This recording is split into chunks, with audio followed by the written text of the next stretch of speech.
Retro Rob plays everything. Hey, Rob here, and today I'm going to discuss the success of Atari's VCS Indiegogo campaign and why so many YouTubers and so much of the media was so amazingly surprised that it was successful, and I really wasn't. And I wouldn't have been terribly surprised if it didn't succeed, but I wasn't very surprised that it did. I want to go through what my opinion is on why they were so blown away by it and why they were so surprised. But I want to make a couple of important statements before starting this video. I am not of the belief that any single person is necessarily a product of their generation. In other words, you do not necessarily share the opinions of your generation or attitudes of your generation. I, in fact, conflict with my own generation in several key points. I'm a little bit more aggressive than most of my generation is. I'm a Gen Xer. So when I say that baby boomers are X or millennials are a certain way, I am talking about as a general attitude of that generation, and obviously not of the individuals of that.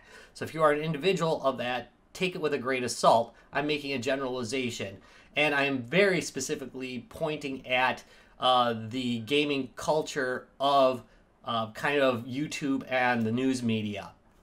So again, if I say something that offends you, and I don't think I'm gonna say anything that's really offensive, but some people don't like generalizations when they're made, so I want to point that out. Number one. Number two, I need to point out some gaming statistics to you before we start, and I'm gonna run through those right now. You're gonna need to know a little bit about statistics to understand this, okay? And I'm only saying this because two percentages can be applied to one segment, and those two things mean two different things, and you're going to have to really be able to differentiate between them. And I think most of the people that watch this station probably do understand that. I'm guessing you're probably more nuanced if you're watching this station anyway. But I'm going to point it out for just the general audience. So let me go through the statistics real quick so you can kind of understand what I'm talking about here. All right, so let's start getting to the numbers here. Let's talk about what percent of each generational group are gamers. 27% of gamers are millennials. 19% of all gamers are Gen Xers, like me. And 26% are baby boomers. They're a really large section. In fact, they're neck and neck with you millennials. By the way, if you notice a big, huge hole in the pie, that huge hole in the pie is by Generation Z, and they are the most prolific gamers at 29%. So they're a pretty huge percentage of all gamers. So what I want to point out is the disparity between Generation X and the other generations as far as gaming. The rest of you guys are all neck and neck as far as what your percentage is. However, we're statistically the smallest group of gamers and least recognized. But I'm going to show you another number that's interesting. Okay, as far as who actually plays the games, 67% of the millennials play games. 58% of Gen Xers play games, but only 40% of the baby boomers play games. I just assume everybody under 17, that's like 100%, right? But anyway, the point there is that even though we're right below millennials, statistically, in how likely a Gen Xer is to be playing games, we just represent such a small section of the actual gaming pie, because statistically, there's way less Generation Xers than there are other types of gamers. In other words, every other generation outnumbers us pretty dramatically in the gaming population, even though we're more likely to game than some other generations. All right, next thing I'm going to throw out. These are by the way U.S. national averages. So you're probably going to want to adjust these numbers for your area. These are just average incomes for the different age brackets, but I'm going to point out some other differences between them. If you are a millennial, probably at the back end of it, your average income is $40,000 a year. If you are a Gen Xer like me, $50,000 a year. That's $10,000 more. But adjusted locally, that means that we have about, what, 1/5 more income than a millennial does. And guess what? For the next generation, their income's just about the same until you get up to almost elderly ages, where they make substantially less. They go back down to millennial levels. All right, I gotta iron out some of the differences in income and put some multipliers on some things, because there's a lot of information about Generation Xers. Now, I do not necessarily follow some of these trends. I have a lot less home debt, a lot less debt on my house than most Generation Xers do. Hey, you might be in the same boat. But I'm going to say in general, Generation Xers were hit the hardest by the housing bubble. We got annihilated. Therefore, we have a pretty substantial amount more on average house debt than the average millennial does. In fact, that would make up the difference in income between the two, except there's a couple other mitigating factors. One is that millennials are having their kids, they're starting new families, and that is a very expensive proposition nowadays in 2018. The other thing is that millennials have been struck down by just crippling student loan debt. I'm talking about the United States, by the way. In other countries, they believe that college is a human right and that they should have a smart population. I'm not going to get politically into this. However, other countries do a lot better at college than we do, in my opinion. You can have another opinion. We can totally disagree. I'm okay with that.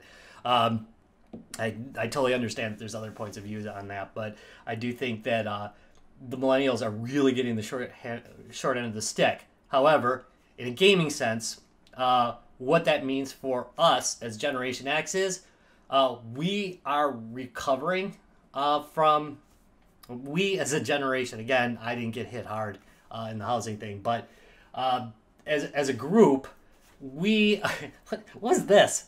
But as a group, we have largely recovered from the disastrous housing market. Even though, you know, it winged us, it didn't kill us. And we have more disposable income than millennials do. So we can blow some money in a way that probably offends the crap out of millennials who are pretty frugal. But just know it's just because we do make more money and we do probably have more money on hand. So, whew, that was a lot. And we don't even need to talk about baby boomers on that front. But uniquely, because we don't have the huge medical bills that the baby boomers have, we're just in a unique position to be able to spend money. So now let's go back to Atari. To millennials, by average, Atari is not a huge brand. Okay? They just aren't.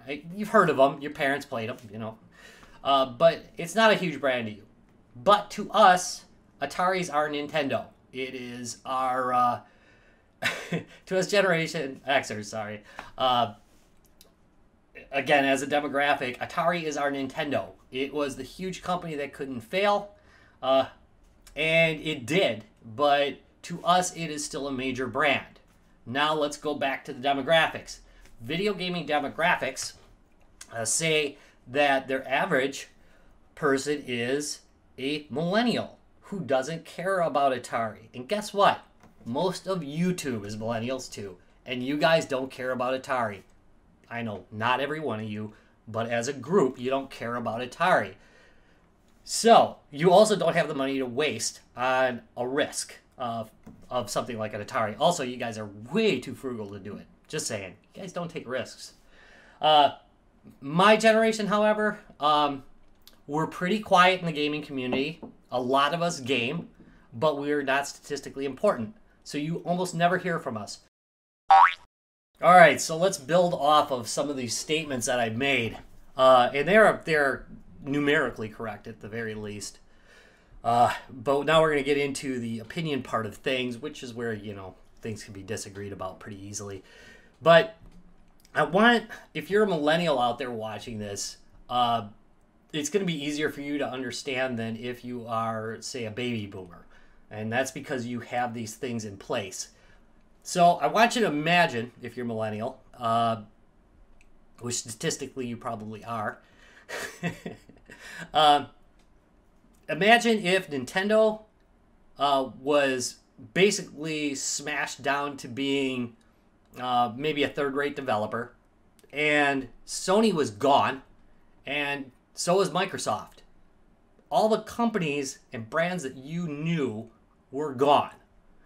And now you've got some money. You've got these brands that, yeah, I mean, you still recognize them because you play them or you deal with them. However, my generation is statistically more likely to be playing on a PC, honestly, than we are on a console. But, you know, I kind of buck that trend. I do play modern consoles as well. But you look at that landscape, you think about that landscape, you would want to buy some Nintendo product because it's something you remember from your childhood. And this is what's happened. This is that perfect storm that happened. You have a bunch of Gen Xers who have money to spend and can spend it pretty frivolously. Ugh, can I say that word? Frivolously. And Atari comes up and says, hey, we're going to throw out a console for you. And it's going to be the kind of games you remember.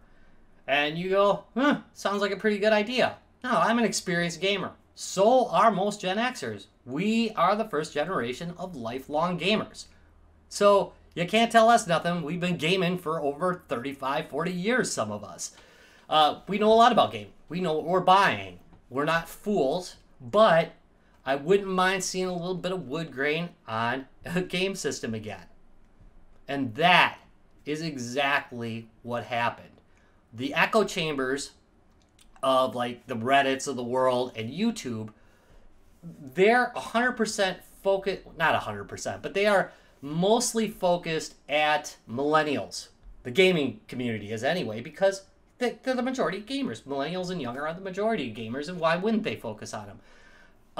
Those people never grew up with Atari, and the baby boomers couldn't care less about Atari. They just bought them for us. They're actually they're more modern gamers. They game on tablets and things, demographically speaking, and they're PC gamers too, by the way. Interesting thing. I'll put a link down to some of the studies I used for this. But anyway, basically what happened is, you know, we came out and we said, yeah, we want some Atari back in our lives. But I totally understand how millennials could have missed this. It's again, because they just, you guys just can't, you can't understand it because you didn't grow up with it. It's an Atari thing. You wouldn't understand. Oh, God, it's so bad. But anyway, there's nothing wrong with you. You're not, your moral compass isn't off. The same thing will eventually happen to you guys in some kind of marketing sense in the future when some company you guys are used to goes out of business. But I hope this helps you understand a little bit about how this happened and why the media was so surprised with it. They were just plain too young and not in touch with the demographic that was likely to buy this item.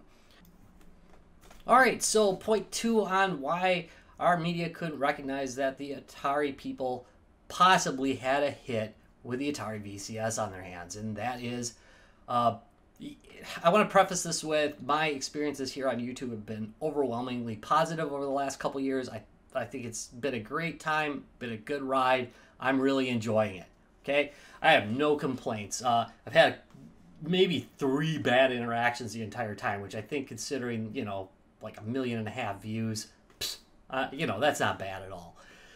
So, but that said, the retro game media, as far as YouTube and a lot of the written media, is overwhelmingly caustically negative. It is just impossible to release a product unless it fits in the box of a relative few amount of people, and everybody else just parrots the points over and over and over again. As late as early this year, I heard people complain that there weren't any details on the Atari box, even though the basic specs of this device and what it would be doing were available since September of 2017. They were. I'm sorry, guys. There's really nothing new in that commercial that wasn't mentioned. AMD, you know, you can guess it probably had, you knew it was going to be probably kind of low end, probably 2 to 4 gigs of RAM. You knew that it was going to run some Atari Classics and some new ones. You knew roughly what the device was going to look like. These are basics. There's what are they going to throw in there? What? I don't know, a pony that craps rainbows? What? I don't understand what was hard to understand. I knew it was going to be running Linux, even though people were still reporting that it was going to be running Android. And it's not because the information wasn't there. It was because they'd heard something that agreed with their opinion, and they just parroted it instead of looking it up. Well, I looked it up. Now, I still have a lot of questions. Don't get me wrong. In fact, I still have a lot of questions. But I don't think it was as far out of line as most of the media right now even are making it seem. And I think the price point, too, isn't as far out of line as people are making it seem. It might be a little bit out of line. You know, NVIDIA is doing something. The NVIDIA Shield, I think, is probably the closest thing to what Atari is envisioning. And it's a bit cheaper. I think it's like $50 cheaper, maybe 100. Somebody correct me if I'm wrong on that. I should have looked up the price on it. But it's comparable in price. But what it doesn't have with it is brand recognition. Brand recognition like Atari does. And it doesn't have like the openness of platform that the Atari box does. So that's probably the closest comparison. If you guys know of another device, let me know. But I'm pretty well read. I do a lot of small devices, and it doesn't seem that far out of range. They're constantly reviewing it against or looking at it against existing products that don't have the same specs or don't have this or don't have that. Look at it as the entire package. Rewind and look at it again. It's not that bad. It's not great. I still think it might be a little bit overpriced right now on the Kickstarter. I'm hoping they'll drop the price later maybe. But it's not totally out of line. But nobody's going to know that because our media is never going to report it. They're just dedicated to hating. And, you know, even if they were right, which they could be, by the way, it could still be a scam. By the way, don't be a sucker here. Keep your eyes open. Well, not a scam necessarily, but it could turn out badly. But even if it was the best thing on earth, they wouldn't report it that way because they have no interest in doing it that way.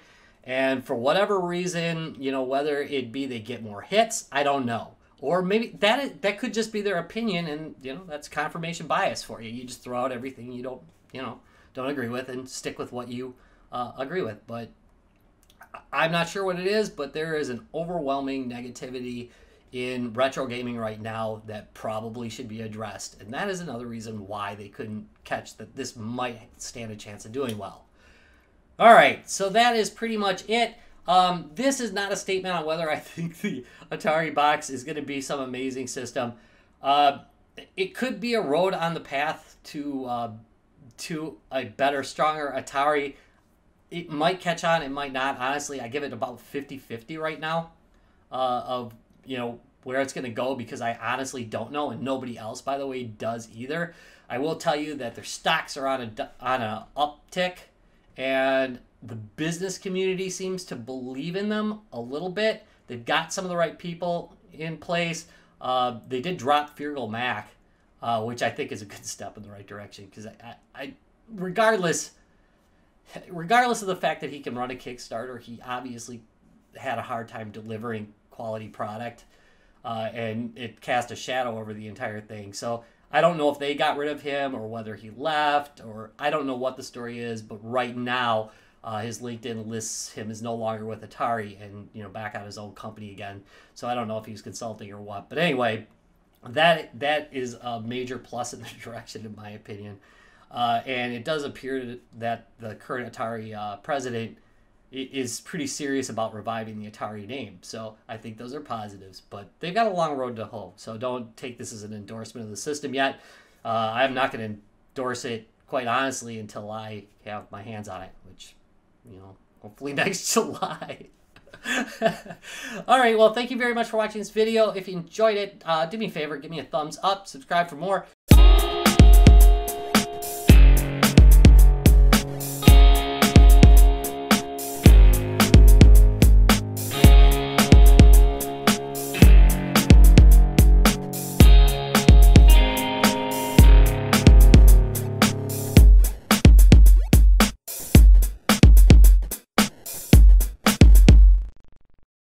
Retro Rocks gaming videos.